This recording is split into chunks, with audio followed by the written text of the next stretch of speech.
টেস্টিবল চ্যানেলে আপনাদের সবাইকে অনেক স্বাগত। আজ আমি আপনাদের সাথে শেয়ার করব সয়া কিমার রেসিপি। তো চলুন বন্ধুরা, রেসিপিটি আমরা শুরু করি। প্রথমেই আমি এখানে সয়াবিনের কিমা তৈরি করে নেব। এর জন্য আমি একটি বাটিতে সয়াবিন নিয়ে নেব। এবার আমি এই সয়াবিনের মধ্যে 2 বাটি মতন জল এবং এর সাথে আমি খুবই অল্প পরিমাণে লবণ দিয়ে এই সয়াবিনটাকে আমি ভালো মতন জলে সোক করে নেব।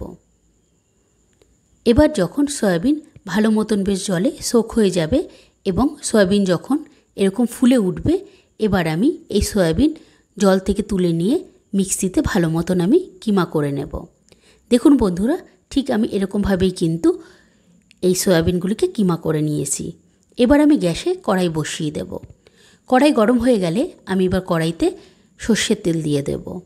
তেল যখন গরম হয়ে যাবে, এবার আমি তেলের মধ্যে গোটা জিরে এবং শুকনো লঙ্কা ফোড়ন দিয়ে দেব।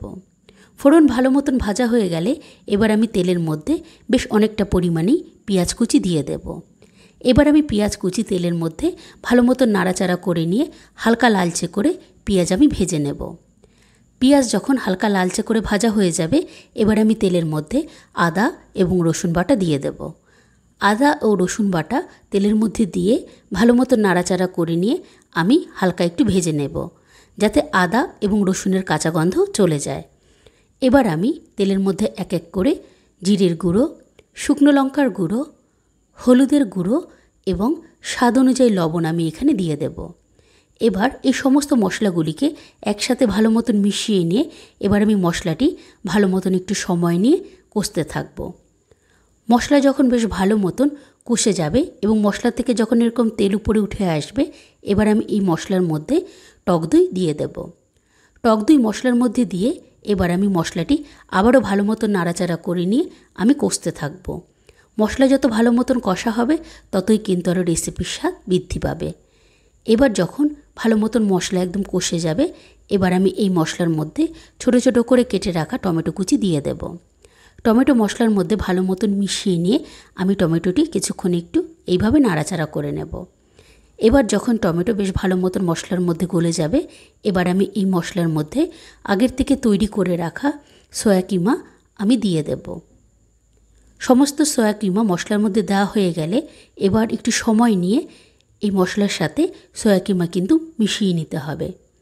ভালো মতন মেশানো হয়ে গেলে এই অবস্থায় আমি কিছুক্ষণ সয়া কিমাটাকে ভালো মতন একটু কষিয়ে নেব। এবার যখন ভালো মতন এই সয়া কিমা যখন কষে যাবে, এবার আমি এখানে খুবই অল্প পরিমাণে মশলার বাটি ধোয়া জল আমি এই সয়া কিমার মধ্যে দিয়ে দেব। এবার আমি তরকারিটি নাড়াচাড়া করে নিয়ে কিছুক্ষণ একটু ফুটতে দেব।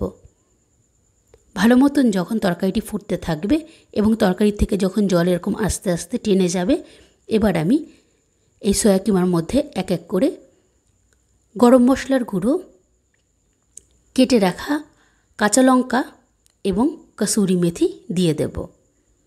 দেখুন বন্ধুরা, জল কিন্তু এখানে বেশ অনেকটা পরিমাণেই টেনে এসছে।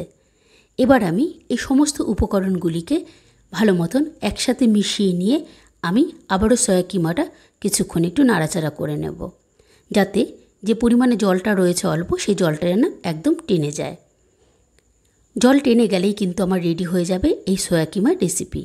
আপনারাও ঠিক এইভাবে বাড়িতে তৈরি করে দেখতে পারেন, খেতে কিন্তু অপূর্ব লাগবে। ভাত, রুটি, লুচি যে কোনো কিছুর সাথে একবার কিন্তু ট্রাই করে দেখতে পারেন।